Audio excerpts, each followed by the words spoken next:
Hello here and welcome again to another edition of the Husker Online Show. Sean Callahan, Steve Sipple, Robin Washett. We are in the month of March. That means spring football is upon us as we are nearly 2 weeks away from the start of spring practice, if you can believe that. Nebraska will have just one more week of winter conditioning here this next week before everybody goes home for spring break, and then they'll start up winter conditioning. But in the meantime, lots going on. Obviously, Nebraska basketball, we'll talk in the show later with Robin about that. Nebraska baseball gets a nice sweep at South Alabama. But really, the opening headline, the headline of the week, at least around the Nebraska football program, Sip and Robin, has been Dylan Raiola. And I feel like that's been our headline a lot of weeks. But he made an unannounced, unplanned visit to Nebraska this past Friday, got into Omaha Friday night. And, you know, you talked to Dominic Raiola, Sipple, you know, going into the weekend, and he gave no indication of the visit. And then, you know, on our own message board, the Red Sea Scrolls and other places, it was reported that he flew into Omaha on Southwest Airlines, came in town, and then they were at the basketball game on Saturday afternoon to see Nebraska beat Minnesota. And what I think what's interesting is, as you're watching this video, this is the athletic director of Nebraska, Trev Alberts, leading the nation's number one quarterback recruit on the floor during a recruiting dead period. Yeah. So not very dead. It was alive and well. Yeah, it was alive. I don't see much dead going on there. I think like immediately after they showed him on the big screen too, they cut to Matt Rule, who was like firing up the crowd. Great. Too, so Quite a dead period. Some lines were being towed maybe, but you know what? They're fine. Yeah, and it's fine to talk about. Yeah, I mean, I had talked to Dom on Thursday, and he gave no indication that they were coming. He said that it was a boys' weekend, but he didn't mention anything about visiting Donnie. It's possible they decided on Friday, let's just get on a plane and go. So it was sort of interesting to me, but good. I mean, it's good. I mean, if you're Dylan, it was a good trip. I mean, you don't get showered with chants of your name very often. At least I don't. Maybe you guys do. And it didn't take very long for Sean. his presence to be recognized at PBA. I mean, I had two friends like with little boys, that took pictures with Dylan like right away, and sent them right to me. So like it was, you know, it wasn't like they were trying to keep it under wraps that he was in the arena. And then they walk him across the floor with the athletic director leading him to chairs right past the student section behind the basket. Standing so ovation. Definitely a gray area. There's no doubt. I mean, in terms of recruiting, but Nebraska has the relationship angle. You know, it's his uncle. It's his uncle. That's the key. And Donovan Raiola. You can't stop somebody from coming to see their uncle. Like that's pretty cut and dry. And they probably just said Trev was inviting one of the football coaches to come sit with them, and bring your family. Yeah. Just a big coincidence, I'm sure. Yeah. Now, you know, we talk about it a lot because he's the number one quarterback recruit in the country for the class of 2024. And Nebraska, I mean, the best way to say it, he is in the conversation at Nebraska. He is. Or, excuse me, Nebraska's in the conversation. There now, Simmons of On3, Chad Simmons, yes. Yeah, wrote a really good story talking to Dylan. And we've said that this recruitment's wide open. I don't think people believe it is, but if you read that story by Chad Simmons, that story suggests to me it's wide open. I don't know why people don't believe that when I tell them. That's the way Dominic portrays it, Dominic Raiola. He's said it 2 or 3 times. Sip, it's wide open. And then people will be like, no, it's not. I'm like, well, I mean, what do you want? Now Dylan says it. I mean, he says he definitely wants to visit Oregon. They are going to Georgia on March 18th, followed by Nebraska. He talks to Lincoln Riley every day. That got a lot of people's attention, by the way, that Dylan said he talks to Lincoln Riley, the USC coach, every day. Yeah, it's a horse race. And there's other schools that he mentioned. Colorado's in the picture, right? Texas is in the picture. Penn State, maybe? I know Penn State. Anymore. They weren't listed. Oregon is in where I mentioned Oregon. Those are the main ones. Could this be a situation where Nebraska is the favorite for Dylan, but they want to enjoy the process and go through the process, take as many visits as they can, and keep their options open. So like, can both be true? Can Nebraska be in the lead while also keeping their options open and fully experiencing the recruiting process? As far as I'd go, that's a good question. As far as I'd go is to say they're prominent in the discussion. Nebraska, prominent in the discussion. I don't know if I'd say they're the clubhouse leader right now. I mean, ask yourself this. The best quarterback developer in the game is Lincoln Riley. They're in the picture. The top program in the game right now is Georgia. They're in the picture. Oregon, who is tied to Nike, who probably could put together the best NIL offer of anybody because of Nike and because of his value, probably to Nike, is in the game. What does Nebraska have to offer other than, I mean, like, well, when you're just trying to take off the rose-colored glasses and like look at it objectively, I mean, it's amazing Nebraska's in this part right now, like that they're in the discussion for. Well, not that amazing when you consider how much. I mean, Dominic was an All-American here. So the ties are great, and obviously his uncle is here. But Dominic's strong ties are critical, you know, and Dominic is an alum. Not all alums have the same affinity for their institution as others. Tom's got a high level of affinity for this place. High, really loves it. Loves Nebraska, loves what it did for him, loves what it did for his family. So that's why. I mean, how many of those programs have Raiola emblazoned inside of their football stadium? Right. You know, I mean, like, there's a difference there. I mean, the legacy factor, I think, is very real with this whole situation. Gigantic. And you get your name. So if you don't know how you get your name, you get your name on the wall in the stadium if you're a major award winner. Okay. Like you have to be a Heisman, an Outland, a Remington. Probably a first-team All-American. Really? There'd be too many. Okay, you're right. Okay. Like, do you know how many? I mean, Alex Henry'd have to go up there then. I mean, like, you'd have to be putting like everybody up there. Is Alex not up there? No, I mean, you got to be. He would have had to have won the Groza. So like the award winner names are up on the wall, and that's why Raiola is up there as the he was the Remington. He was the first Remington award winner. I got to get it together. Yeah, Remington didn't win an Outland. No. Okay. So it will be now. Before we, I want to move this discussion on Dylan Raiola because rankings too were a big discussion this week with Dylan Raiola, and on three, who had been leading the charge for Dylan Raiola. Our team of scouting experts have had Dylan Raiola number one, really from wire to wire. I mean, they've had him up there that high the entire time. Overall, number one quarterback. Dylan Raiola in the new rankings that just came out for 2024 is number 7 overall in the top 100, still the number one quarterback. Before that move, he was number one on everything. Number one quarterback, number one overall. On three makes this move to put him now down to number 7 in the overall top 100.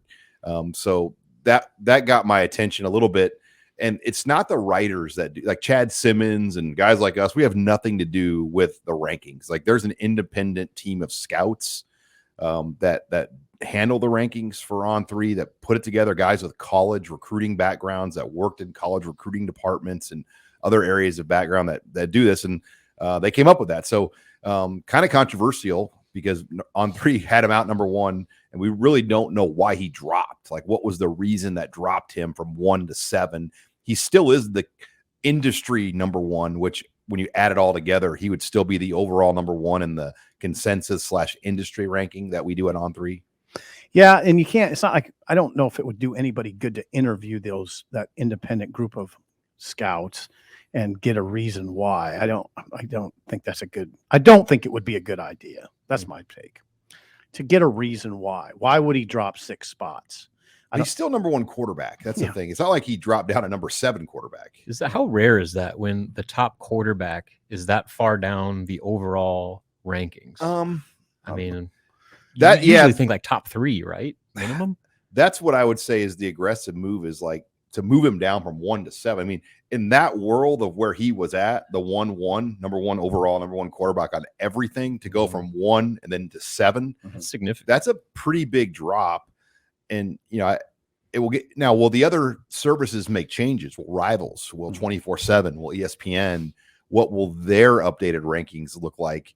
You know, and On Three had waited a while to do a refresh of the 2024 rankings. You know, so that will be something to watch. But definitely, I'm sure got the Raiola's attention a little bit because I'm sure it did. There's a little bit of value when you're number one. Mm-hmm. Yeah, you saw the value again going back to his visit. And he did say those chants, I'm going back to the visit right now, those chants at PBA, Pinnacle Bank Arena, gave him chills. So it was effective. It was an effective move by, I don't know, can you say by Nebraska? It is interesting. That picture of Trev leading them seemed awfully coordinated. Yeah. Let me also say he's number 6, not number 7 in the overall top 100. I just want to make sure I had that correct. Okay. 6, not 7. Yeah. Okay. Number 1 quarterback on every service.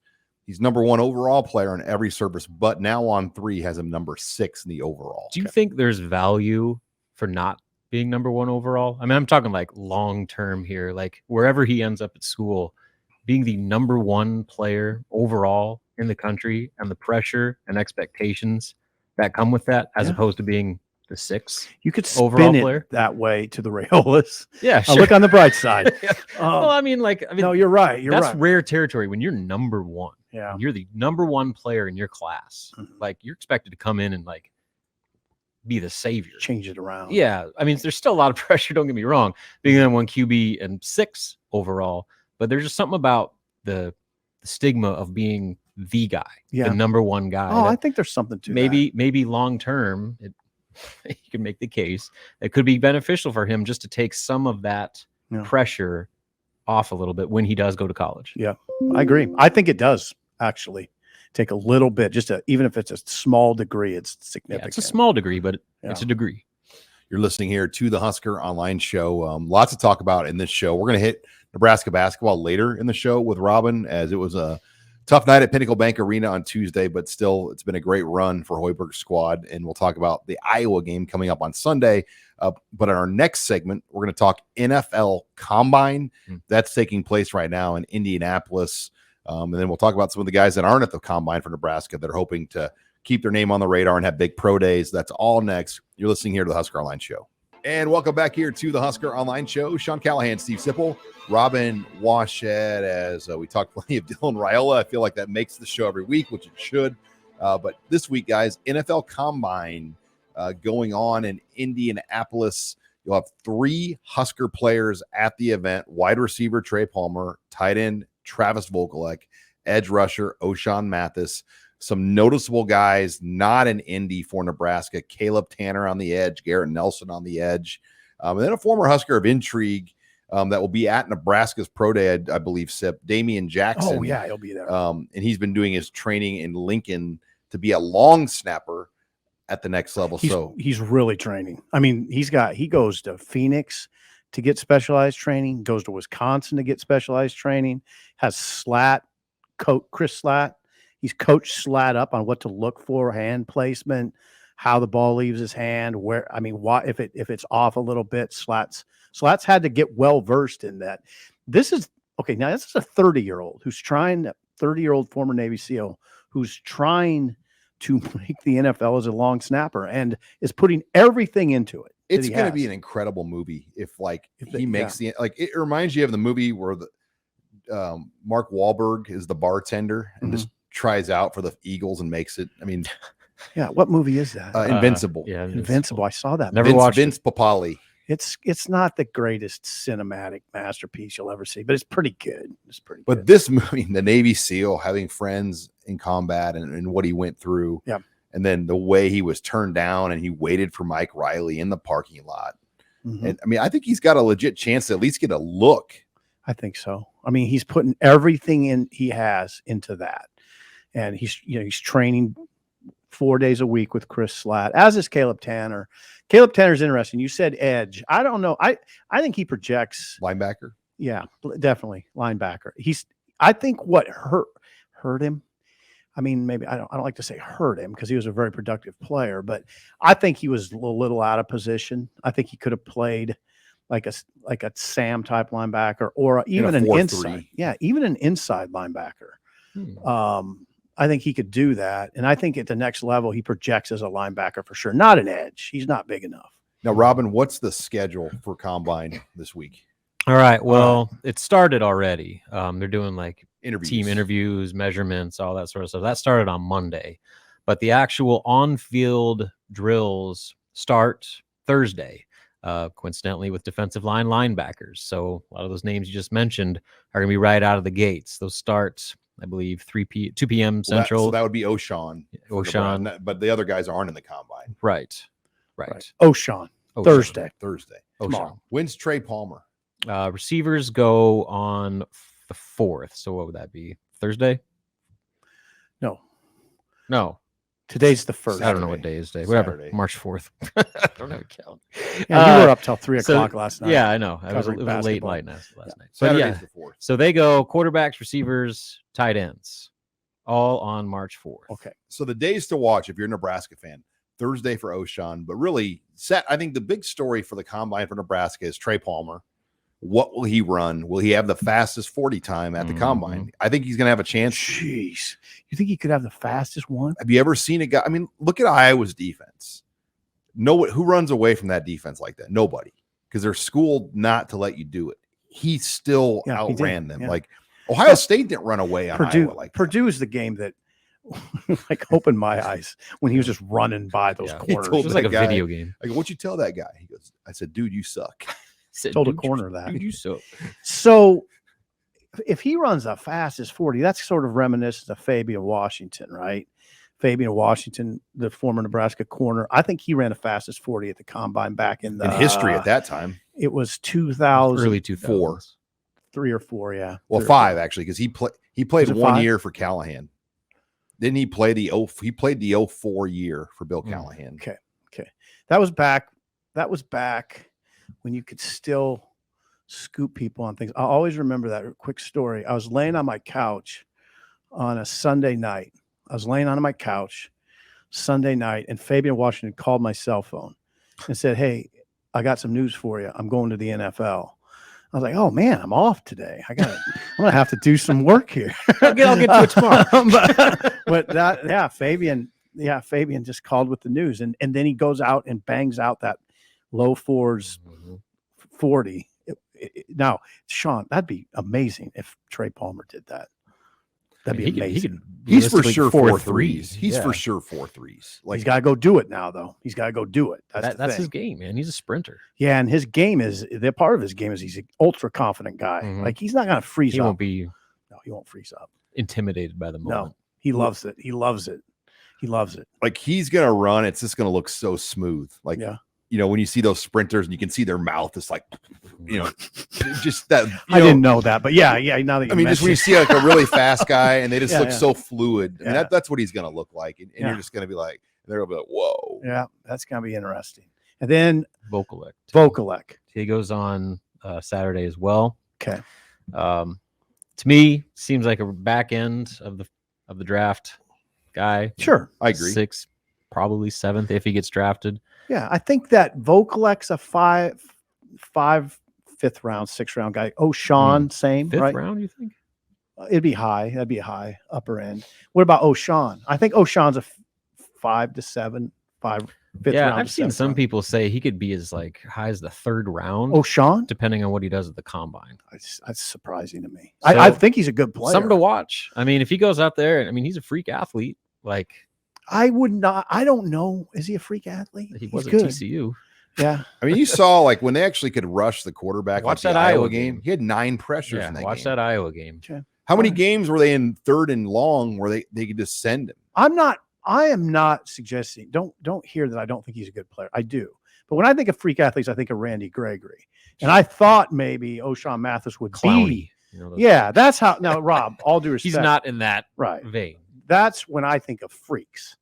I don't think of O'Shawn as a freak athlete. So maybe not freak. He's a very good athlete. Yes, he is. That has great measurables, and he has production on his resume. So if he goes out there and tests well, runs fast, does all the drills, who knows? Yeah. Sometimes that can catapult your draft stock. That's for sure. Yeah, I look at go back to 2012. You had Eric Martin at Nebraska, and Pelini turned him into a 6'2", 250-pound edge rusher. He had 8.5 sacks that year. Do you look at Eric Martin like better than O'Shawn? just so different. Or There's do you just such think the different way players. the coach and the schemes were, it allowed him to thrive more? Where Nebraska, I mean, they had 2 coordinators and they had a lot of things happen this past year where there wasn't a flow. I mean, the Iowa game, there was an actual flow where you're like, all right, we can actually rush the quarterback because we know they're going to throw. Yeah. I mean, again, I like O'Shawn, but how many times were we sitting? Come on, we watched the games together. How many times were we sitting up there and said, "Oh, O'Shawn got pushed up the field again"? Oh yeah. I mean, that happened a that lot. was kind of the story of his season. Right. Oh, For there he a lot goes. of that, There he goes. where he was pushed just a up. non-factor. Right. The Northwestern game. So that's going to hurt his stock for sure. You had Peter Skoronsky just completely neutralize Nelson, and then they chipped it back on O'Shawn. And those guys were a non-factor against a 1-11 Northwestern team. But Skoronsky's probably the number 1 tackle in the draft. Right. And I did like the way O'Shawn pursued the ball. I mean, he was good. He pursued, and he was very he was a hustle guy, and he does have the measurables. He's interesting because he's an edge rusher, and he can make a lot of money if he makes it. He's got a good agent, is what I've heard too. I think one of the reasons he's there is because he's got a good agent. As far as Huskers drafted, give me your number. Is it 2 to 5? I'm gonna say 5's the most, which is a really high number. 2. You think he's gonna be 2? Yeah, I'll go 2. I'll say 3. I don't think Vokalek gets drafted. If Austin Allen doesn't get drafted, I don't know if Vokalek. So you think Garrett Nelson will get drafted? No. Who are you saying? Mathis and Palmer. Okay, Mathis and Palmer. Okay. 2 portal players, by the way. Think about that. Okay, maybe I'm going 3 then. I'll go 3 because Who's your third?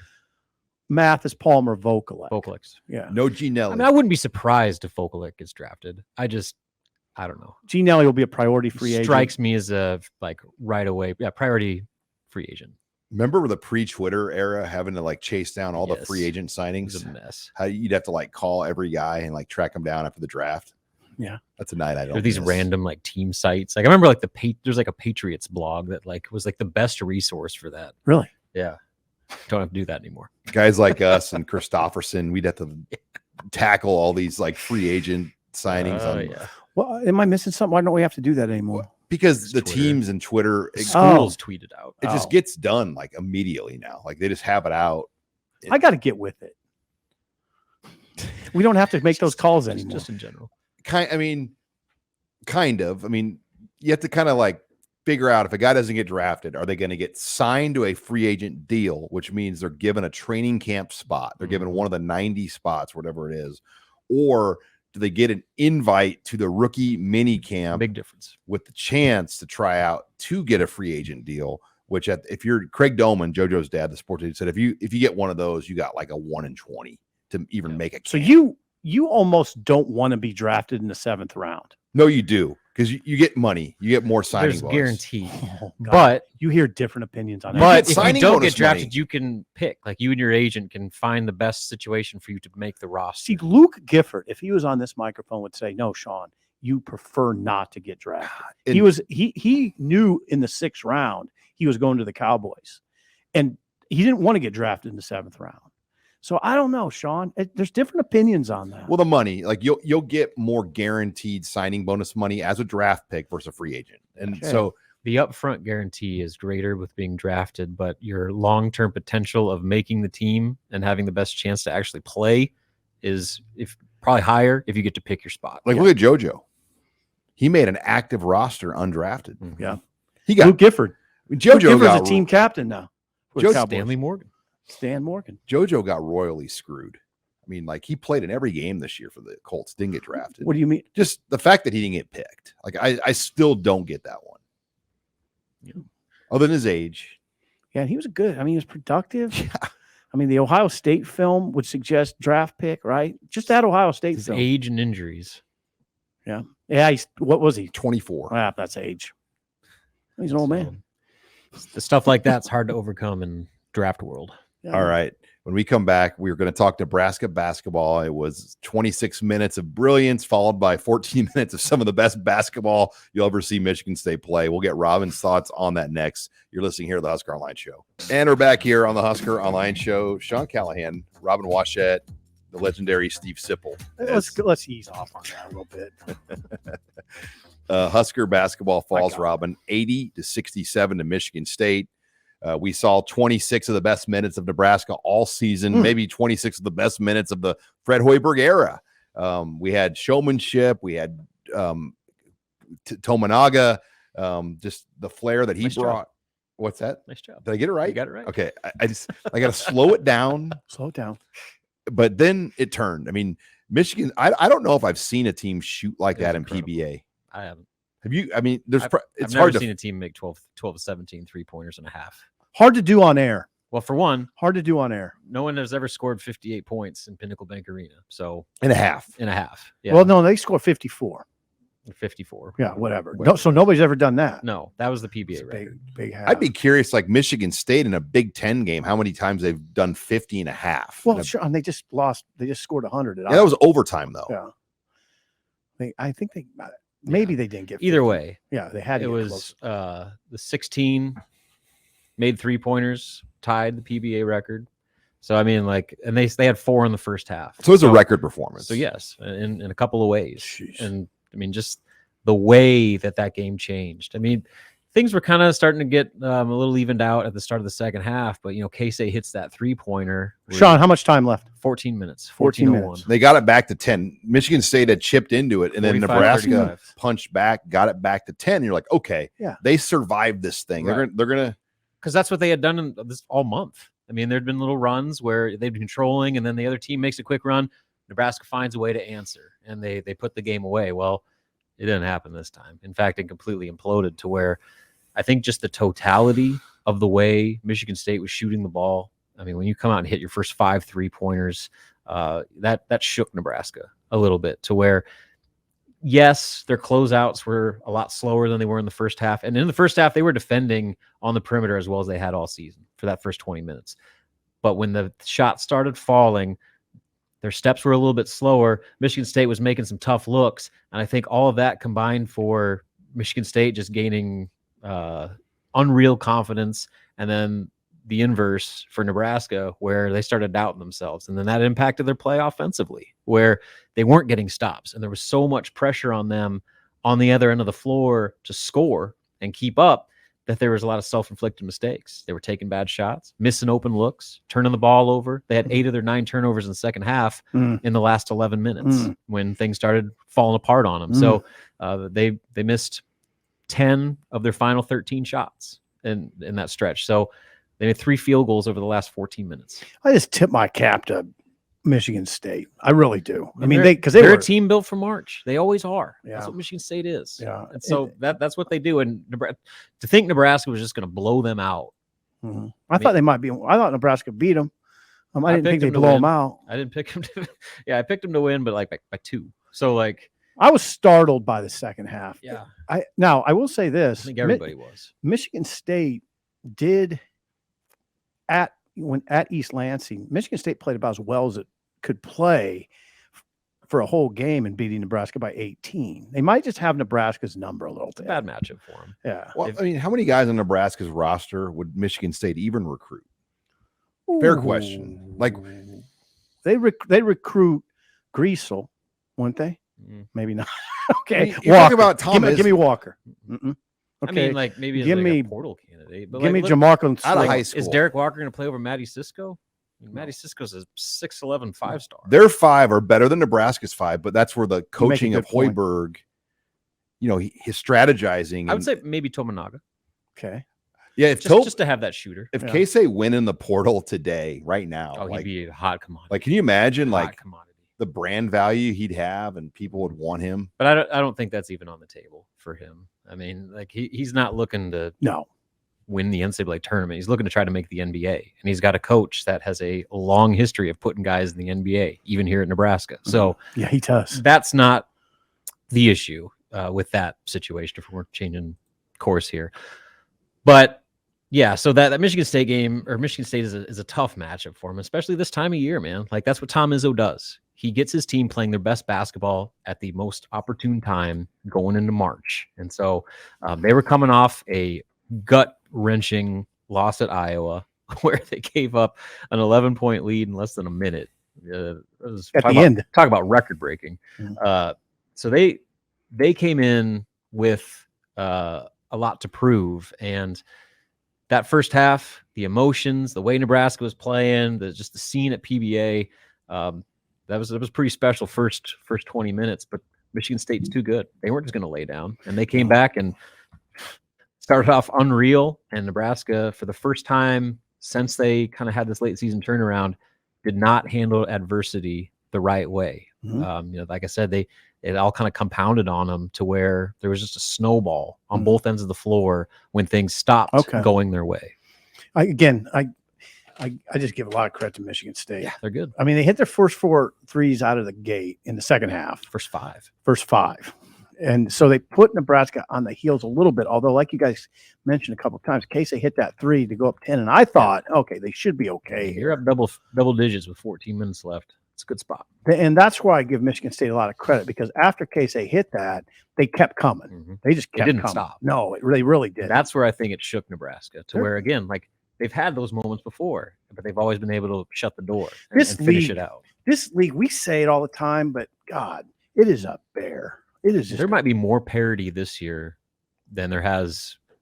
Well, think about it. I watched Indiana on Saturday night. I watched Indiana on Saturday night go into West Lafayette and pretty much drill Purdue. And then they go back and get hammered by Iowa at home. 90-68. Hammered by last Iowa. night, Sean. Iowa goes to Bloomington and torched them. 90-68%, from 3-point range. It's scary. Yeah, and what we don't know is what this will look like in an NCAA tournament bracket. Has the Big Ten just beat itself down, or are they prepared for the fight? Yeah, I don't know. It's going to be interesting. And now, Robin, I mean, it's Nebraska's going to have to play in the day one, which day one of what? They technically still can be the 10 seed. The Big Ten. Like there are very scenarios, improbable scenarios that can, in theory, play out for them to get the 10 seed, but more than likely they're going to be the 11 or the 12. And then what's the NIT bracket look like to you?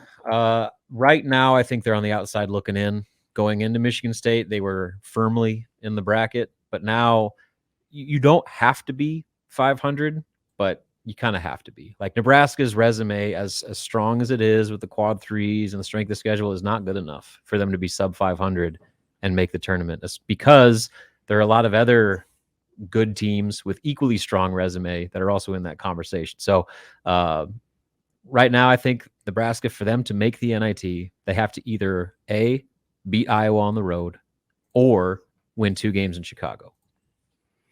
Okay. If either of those things happen, I think they have a real shot. Because if they're 500, I think they're in. Okay.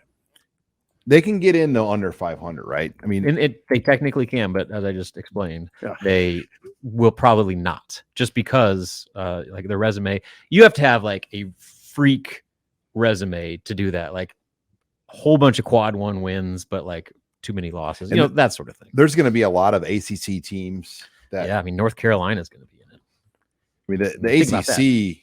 NIT. Yeah. So right now, the guy that I follow, John Templon.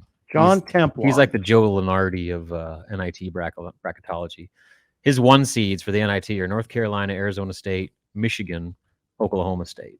God, that's a pretty good one line. Yeah. Oregon, Clemson.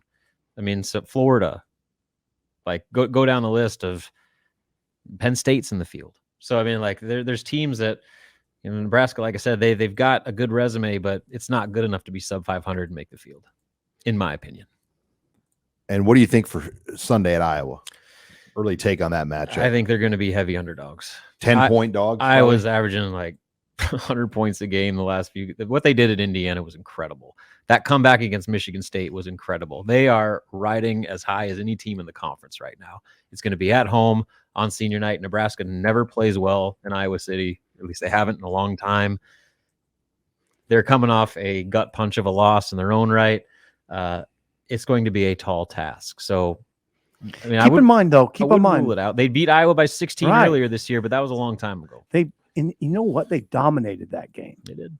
Their defense was at PBA. Exquisite. Iowa scored 50 in that game. 50. That's all they got. But how many of those players? Look what Iowa scores against Nebraska at home. It's like 90. No. How did they only score 50 that night? I don't know. They struggle at PBA. Yeah. They've always have. Yeah. I mean, for whatever reason, Nebraska's had Iowa's number in Lincoln. Nebraska beat them 66-50. And it's been the complete opposite in Iowa City, where man, they just have those like 25-4 runs and just blow the doors off. So that's going to be a tough task. But, in Chicago, if you get Say you're the 11 seed, you get Minnesota, should be a win. And then we'll see what the draw is in the second round. Maybe you get that win. You're feeling good about yourself. Anything can happen. We've seen it before. Yep. All right. When we come back, we're going to take your questions in the mailbag as Abby Barmore will join the show. You're listening here to the Husker Online Show. And we're back here on the Husker Online Show. Sean Callahan, Steve Sipple, Robin Washut. Let's bring in Abby Barmore to the show as it's time to take your questions in the mailbag. Abby, what do you have to start off the mailbag this week? All right, first one. How big of a hire was Susan Elza in reestablishing the Texas pipeline? And why did Nebraska get away from the Texas pipeline since leaving the Big 12? I don't know if she's necessarily going to just recruit kids from Texas, but I just think her connections to people in the state, people that might reach out to her, know her, she just gives them a lot more credibility, as does Bob Wager and Garrett McGuire. I mean, I just think that trio just adds a ton of credibility to the entire effort of Nebraska going into Texas. Yeah, and the whole Texas discussion makes more and more sense as you consider what's happening nationally. When you start seeing projections or speculation about 20-team Big Ten, 24-team Big Ten. Oh, the Big Ten might grow to 30. I mean, and add Miami maybe, or Florida State, Clemson. So it's a national discussion, and that's what Matt Rule has said. It makes a lot of sense from that standpoint. It's no longer this regional, can the Big Ten really attract Texas kids? Well, these conferences are going to be national in scope. You're looking at the Big Ten is going to be from the West Coast. Maybe it's very possible. It's already to New York. Yeah. And then moving south. So that whole Texas discussion makes a lot more sense in the context of what's happening nationally. Do you think the reason why, to the point of why Nebraska, quote unquote, got away from Texas had to do with that move to the Big Ten? Yes. Oh, absolutely. Yeah. I mean, that seems like it's not, you don't, you can overthink that question. Well, and Tim Beck was a big part of it. I don't think people realize how big Tim Beck was to getting the run of Texas. I mean, they signed 24 players in a 3-year period from Texas. During the Pelini era of 08 to 10. Okay. 08, 09, 10. Okay. And you think about that, that's the best Texas recruiting run Nebraska's ever had. Well, Tim Beck was a former high school head coach in Texas. Yep. And he had those connections that he brought to Kansas with Mark Mangino. When Mark Mangino got really good on that Orange Bowl team, Todd Reesing was a Tim Beck recruit out of Texas. So he brought that infrastructure and knowledge to Bo Pelini's staff, and they recruited the heck out of Texas. They got a lot of kids there, and Beck was a big reason why. Once the Pelini staff left, Beck left, they didn't really have a foothold of any, but they'd go down there, but it wasn't like anybody really had the connections where Beck could just call guys. And that's what they have now with McGuire, Wager, and now Elza. Mm-hmm. Absolutely. And when you have a trust, we've talked about this, I think, on previous shows, but when there's a trust factor, it can streamline the process in a major way, where Rule could call someone he knows in Texas and say, hey, you have a kid. What should we do here? And if it's just could be one conversation, do it. The kids, he's a good student. He's a good kid. And yeah, he can play. Then that you don't have to do as much legwork. Mm-hmm.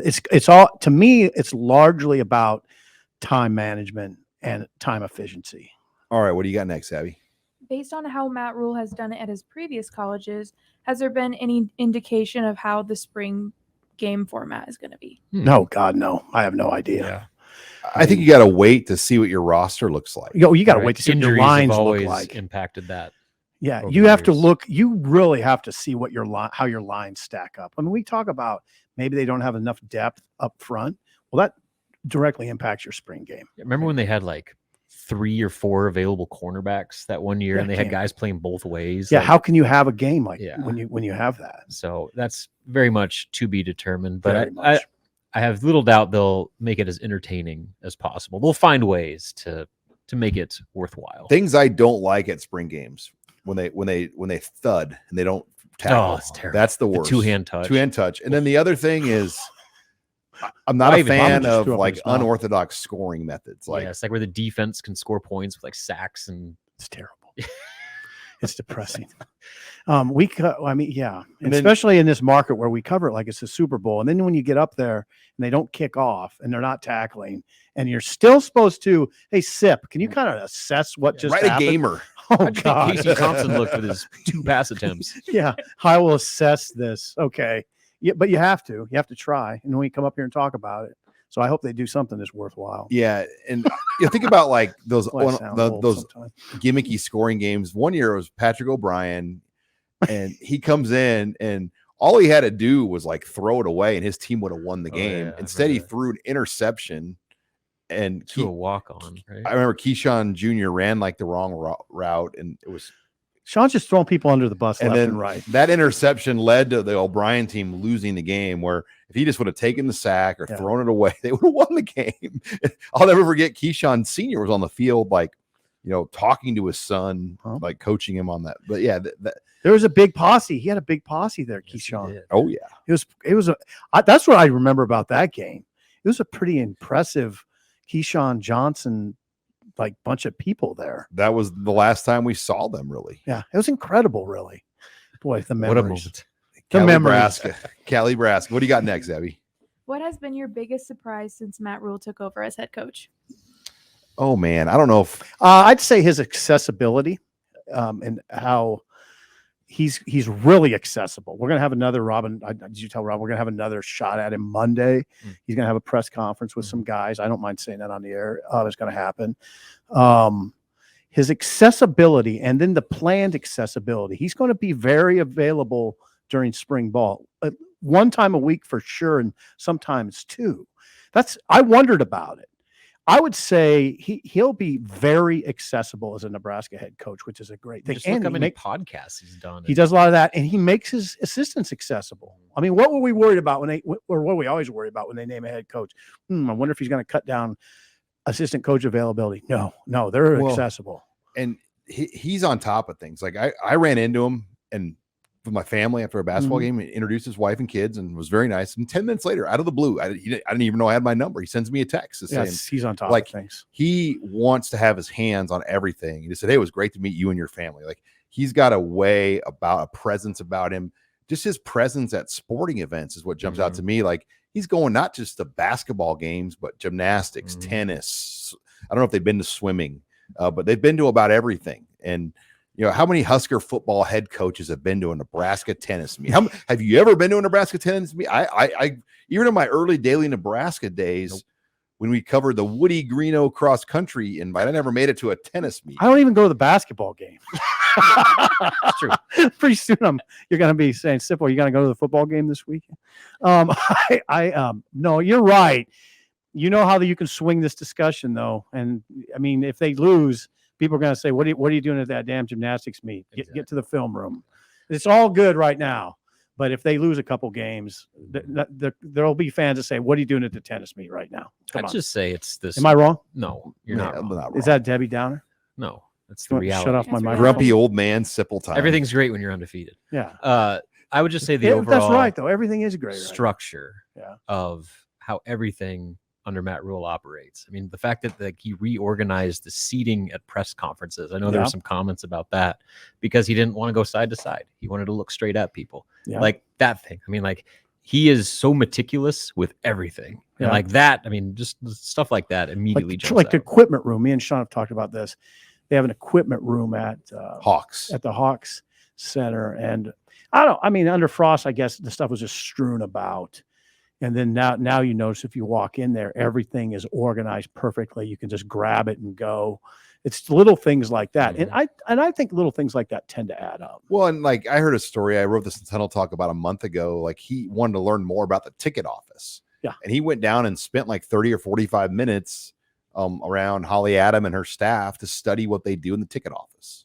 That's amazing. I mean, that's it. That's fascinating. Yeah. All right, Abby, what do you got? Two more. Of the 4 Nebraska players that could be drafted, if you could pick one to come back next season, regardless of eligibility, who would you pick? Trey. Big Wow. play guy. Big play. I mean, Well, he was one of the most dynamic receivers in the Big Ten. He had 76 catches last year. I'll counter for Garrett Nelson just because they don't really have. I mean, they technically have some transfers that could give them that, like MJ Sherman and Chief Borders.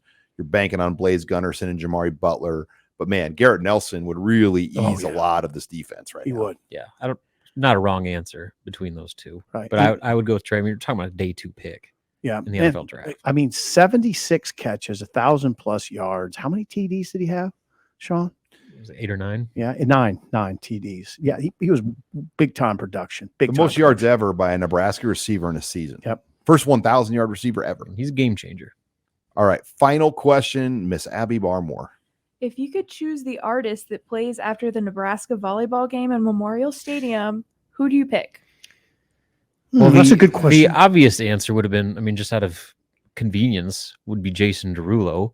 I mean, pop star who just co-purchased an Omaha volleyball team, performing at Nebraska Volleyball Day in the biggest promotion of the sport the state's ever seen. Is that who you pick? I mean, out of convenience, like that. I mean, you're talking about, all right, so for a stadium act, like Garth Brooks was scheduled like 9 months in advance, like locked in. And so you can't just go get like Taylor Swift or whatever. Like, well, you can, but if you have your pick, you can. Okay, so Foo Fighters. Completely hypothetical. Foo Fighters. Completely If you have your pick. Foo Fighters. That's a good one. Thank you, Rod. Rod's here up. Say that. That's a good one. Yeah. I've heard it's going to be a country act. Yeah, Ooh. I was gonna say I think country makes the most sense, and it wouldn't be like Garth Brooks, but No, it's going to be a. Kenny Willie Chesney. Nelson. No, I wouldn't even go that big. Willie Nelson would be incredible. I definitely think there's probably a lot of interest to want to perform, but what will the payday be like? That's the thing. I don't know how much they can pay, and it is such short notice for like big acts. Like these things are planned so far in advance. Yeah, you got to look to see who's touring at that time. Yeah. But man, I just wonder what that crowd's going to be. And we're going to be in Minneapolis having a steak somewhere watching that game. Now, What do you Sipple think, might Abby? be at some airport Mexican restaurant, but we're going to be, Robin and I will be at Murray's Steakhouse. Wow. Yes. Hello.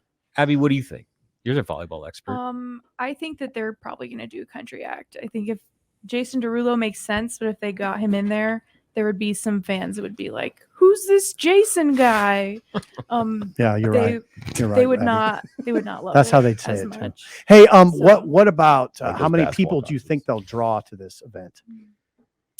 I think for sure they're going to break the record, but For It's- female it's not sporting gonna- event, Which would be- NCAA, or the women's NCAA record is like a little over 26,000. It was a basketball Final Four, so I think that they'll break that for sure. And then the volleyball one is like almost 19,000 that Nebraska and Wisconsin That'll had. be easy. they'll break that in like a So- week. Yeah, I think for sure, but it's not going to be anything near like 85,000. I think that would be wild. No, But You never know though. I think Don't 50 would underestimate. be but Nebraska very fans turn impressive. out for events, especially unique events. This is how we mark our place in the world in Nebraska. Things like this. Yeah. People are going to say, no, we matter in this state. We're going to show you. We're going to put Nebraska I on the agree. map. And people here have a lot of pride in that. I And agree. It could be. I mean, 50,000 plus. Would that surprise anybody? No, I wouldn't be surprised at all. Because I think you're going to have large groups of young girls volleyball teams from all over Yeah. that could come into this thing. And people will just want to say they were there. I mean, this is not to go and say, okay, like Abby, I don't think you'll be covering it going, okay, what's that second rotation look like? You know, it's not going to be that type of deal. Does that make sense? You know, you're not going to probably be doing that. Abby's but- gonna cover it. Speak for yourself. Jeez, the But- guru. be. I mean, come on, they're playing UNO or Omaha, whatever you Yeah. call them, right? Can you still call them They're both. UNO? Trev kind of cleaned it up. They go by Omaha. Just by Omaha. Like in Facebook, they were called the Facebook. And he goes, drop the. Okay, so now we call them Omaha. We call them Omaha. the Omaha. The I'm having a Omaha. rough. I'm having a Drop the Omaha. Omaha. You remember that? I do remember that. Yes. Yeah. What's his Justin Timberlake? Yeah. Played the guy in the Drop Facebook the movie. Drop the. It's a good Just be idea. Facebook. Yeah, that's a really good idea, by the way. The Steve. No, just Steve Sipple. I still call him the Steve. The Yeah. Steve Sipple. All right, Abby. Well, when will tickets go on sale for that? Have they said? They're April 26th, I'm pretty sure, is for general. Have they said how much? 25. They're- 25. And Look- then for like kids or 12 and under, it's like $5. $5. Yeah, it's 25 for adults, 5 for high school age and under. That's Mhm. what it is. Yes. 25 for adults, 5 for high school age and under, and that's really, really reasonable pricing. Yeah, for a concert and Yeah, it's incredible. a few volleyball matches. And it feeds into that whole conversation of that. That's why I think they'll get 50,000 people. Ticket prices are really Mike- low, really low. Why couldn't they? Okay, the football plays Thursday. Why couldn't they get it on a Saturday? You just wonder what the thought of having it be Wednesday night. The only thing I could say about Saturday is they wouldn't get TV because college football would be. You might have just answered your question. Yeah, I think you just answered your question. Like Nebraska Public Media would have aired it, but they would not been able to get like a network carrier on Saturday because BTN and the other carriers are all going to be airing football. Yep, you answer. I think you largely answered. And to not be your question. overshadowed by Also, football. True. Nebraska had already committed to playing at Kansas State on that Sunday. Oh, It's already been planned for a while because K-State has like a new facility. Okay, Nebraska agreed to go there. all makes sense. to help open it. Yeah. Okay, What there if you they'll go. bus down there? 2 hours? You think that? I I don't know, Sean. remember one year I covered John Cook, and they flew to Kansas on a Is that Wednesday right? night game. They flew to Topeka, and then they drove the bus from Topeka to KU. So Depends on rarely, schedule. rarely does Nebraska have a game like that close where they could, have that decision. So I'll be curious if they end up flying down there or driving for that game against K-State. But all right, when we come back, final segment, we're going to talk conference realignment. It's on the radar again. We'll close the show with that next. You're listening to the Husker Online Show. Final segment here of the Husker Online Show. Sean Callahan, Steve Sipple, Robin Washett, talking national headlines, storylines here. And something that I think that's getting all of our attention again, and it feels like every time of year conference realignment hits the radar, and now we're not only dealing with the Pac-12 schools and the Big 12 schools kind of trying to figure out their future, but now the ACC, particularly Florida State and Clemson, to an extent, I'm sure Miami, but those teams particularly really not liking their stake. And what this is all about, guys, is the SEC and the Big Ten are making so much more money than these other leagues. And there are teams in these other leagues that could make that kind of money. They're worth that kind of money, but they're not going to get it in the leagues they're in. And that's what's happening with Clemson. That's what's happening with Florida State. Yeah, and what's happened? Why are we talking about it now? In part because of Pac-12's media rights deal came out, and Sean's good at this. Sean's like a conference commissioner. It's a bad deal. The Pac-12 deal. It's with Apple TV streaming. I mean, there'll be some Fox and if they're ESPN inventory, but there's the Pac-12 network has been a disaster. Like unlike the Big Ten network and the ACC network, you don't really get Pac-12 network like I don't think it's on DirecTV. I don't know if you lived in California, what the situation would be. I just know this. The BTN is magnificent for the Big Ten. I mean, and BTN's a great network. It really is. I watch it all the time. I watch it all the time, and I'm always kind of astounded by how well they do. The studio hosts are excellent. They don't mess things up. So yeah, we're talking about it largely because of the Pac-12 media rights deal is substandard, and also Florida State and Clemson are making noise in the ACC that they feel like they're undervalued in the ACC. So I don't know what happens with those. Now the critical thing is the ACC is locked into this very onerous 26-year deal with ESPN that takes them to 2036.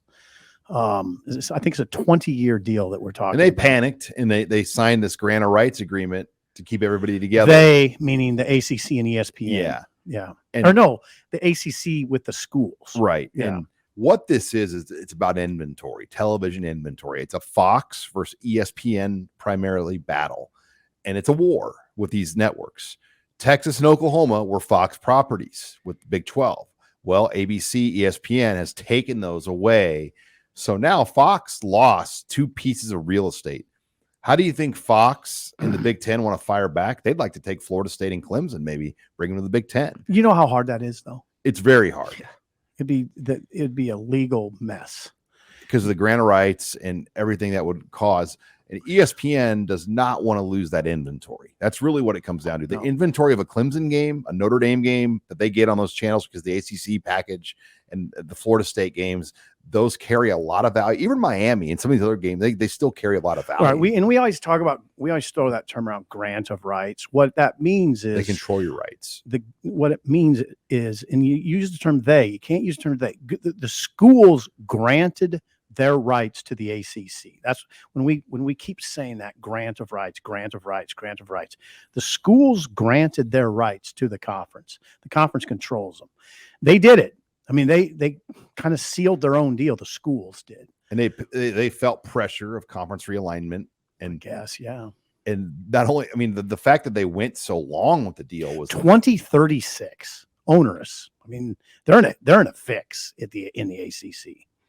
As far as the Big Ten is concerned, with this discussion about adding teams, how much of that is getting put on the back burner until they actually have a commissioner? Well, that's going to happen soon. Yeah. Wait a second. Rob's right. But Rob's exactly right. I don't think you can add right now. Yeah. Till you have a commissioner. Can those discussions even be had right now until they have an official lead in place? When a commissioner, that will happen fast. Like if they want to make a move on teams and do it fast, like what do you mean fast? Late summer. Like you can see someone like late summer. Summer's not that fast. Think about, okay. That's a ways away, Sean.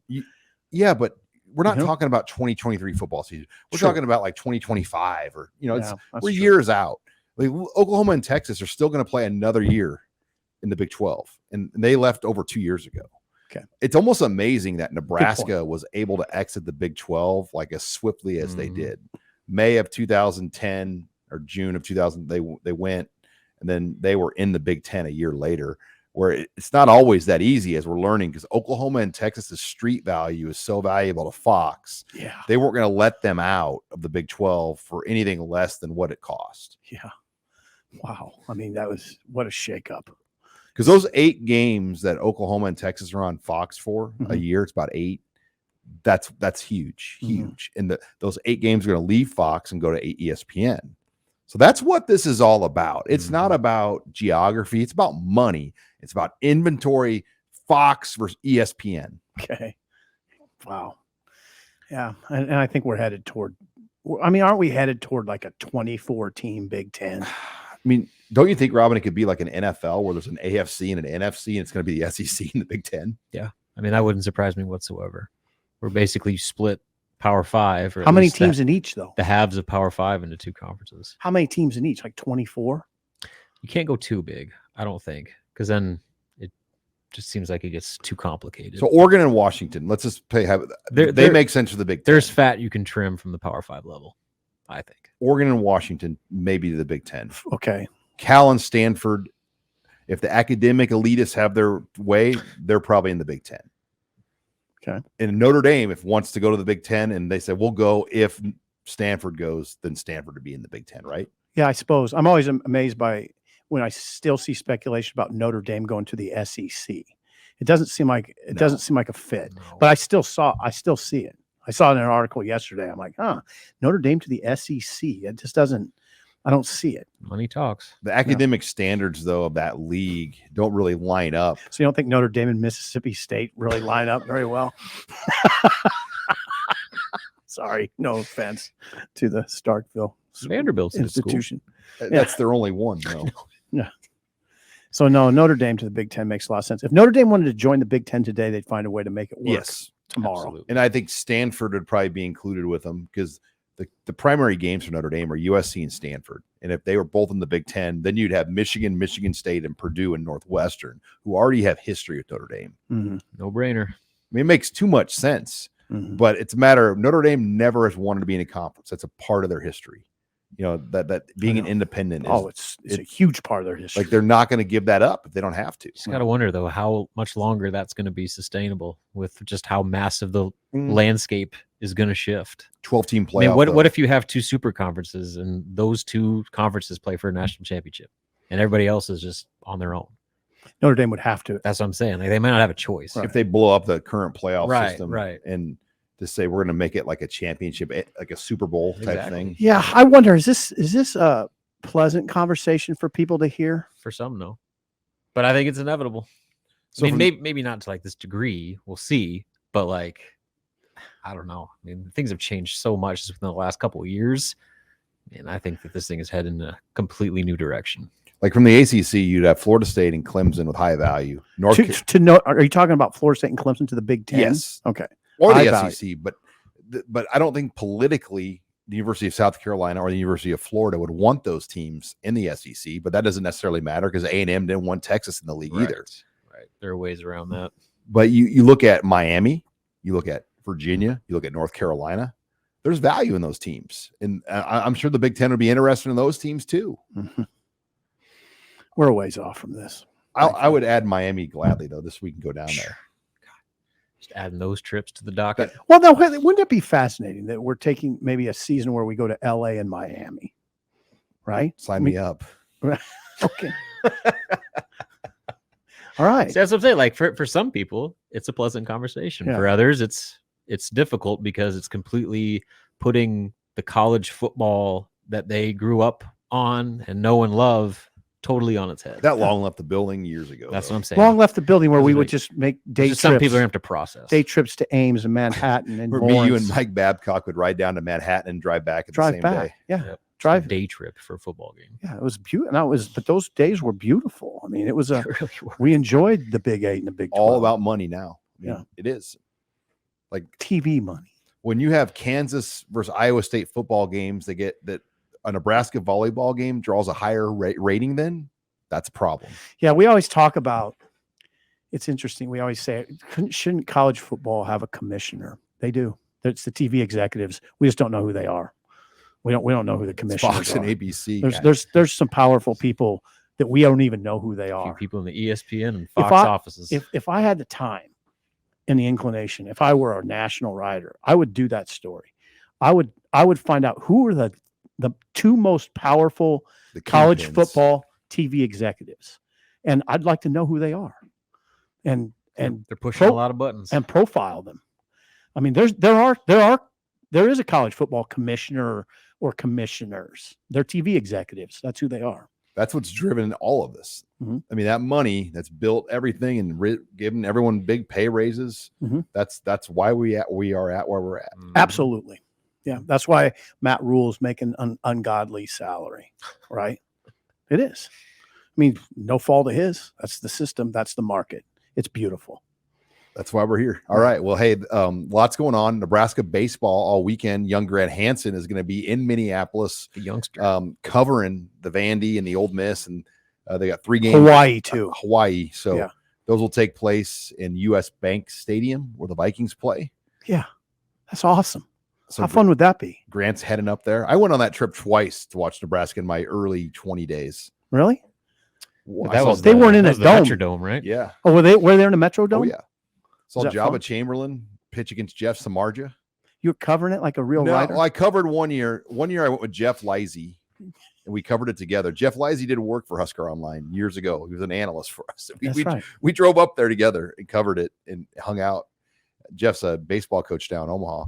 But then I went again with my roommates to watch Notre Dame, Nebraska, Arizona. I'm trying to think who else was in that deal. But Jabba went against Samardzija. It was probably Jabba's best start he For had. Samardzija. Really? The Notre Dame pitch. Yes. Uh-huh. I'll be darned. You're dating yourself a little bit there, big guy. And they did sell beer at those games, and it was a good weekend in Minneapolis. Good. I'll just put it that way.